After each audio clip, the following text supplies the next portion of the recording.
अवधूत चिंतन श्री गुरुदेव दत्त श्री स्वामी समर्थ महाराज की जय. श्री स्वामी समर्थ. स्वामी महाराज तुमच्या सगळ्या चांगल्या इच्छा पूर्ण करो ही स्वामींचरणी प्रार्थना करते आणि आजच्या या नवीन व्हिडिओला सुरुवात करते. नमस्कार मंडळी. आषाढ महिन्यातील शुक्ल पक्षात येणारी एकादशी आषाढी एकादशी किंवा देवशयनी एकादशी म्हणून ओळखली जाते. यावर्षी आषाढी एकादशी तिथी मंगळवार 16 जुलै 2024 रोजी रात्री 8:33 सुरू होणार आहे. तसेच बुधवार 17 जुलै रोजी रात्री 9:02 समाप्त होणार आहे.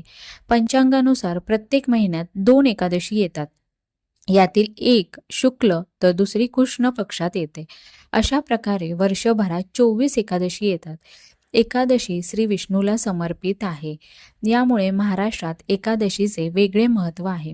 आषाढ महिन्यातील शुक्ल पक्षातील एकादशीला देवशयनी आणि वद्य पक्षातील एकादशीला कामिका एकादशी असे म्हणतात.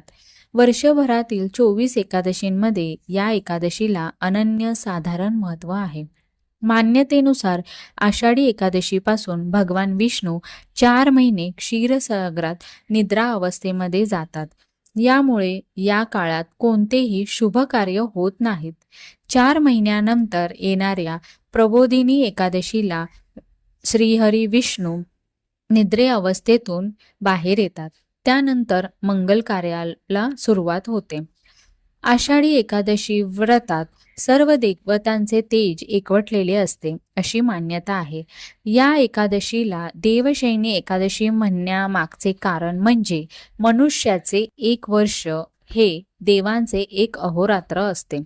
दक्षिणायन ही देवांची रात्र असून उत्तरायण हा त्यांचा दिवस असतो असे मानले जाते. आषाढ महिन्यात येणाऱ्या कर्क संक्रांतीला उत्तरायण पूर्ण होऊन दक्षिणायन सुरू होते, म्हणजेच देवांची रात्र सुरू होते. म्हणून आषाढी एकादशीला देवशयनी म्हणजेच देवांच्या निद्रेची एकादशी असे म्हणतात. एकादशीचे व्रत हे का केले जाते, केव्हापासून या व्रताला सुरुवात झाली, जाणून घेऊया एका छोट्याशा रंजक कथेतून. सत्ययुगात मांधाता नावाचा चक्रवर्ती सम्राट होता. राजाच्या राज्यात प्रजा आनंदी आणि समाधानी होती. मात्र एकदा त्याच्या राज्यात 3 वर्षे पाऊस पडलाच नाही. वरून राजाने या राज्याकडे पाठच फिरवली होती. हे पाहून राजा खूप दुःखी झाला. यावर उपाय शोधण्यासाठी एके दिवशी राजा जंगलात गेला. जंगलात भटकत असताना त्याला अंगिरा ऋषींचे आश्रम दिसले. राजाने ऋषींना आपल्या राज्यातील प्रजेची व्यथा सांगितली. त्यावर ऋषींनी राजाला देवशयनी एकादशीचे व्रत विधीपूर्वक करण्यास सांगितले. राजा राज्यात परतला आणि त्याने श्रद्धापूर्वक हे व्रत केले. त्यानंतर संपूर्ण राज्यात चांगला पाऊस झाला. तेव्हापासूनच वरुण राजाला खुश करण्यासाठी हे व्रत पाळले जाते अशी मान्यता आहे. ही माहिती आवडल्या असल्यास व्हिडिओला लाईक आणि शेअर करा आणि आपल्या चॅनलला सबस्क्राईब करा. धन्यवाद.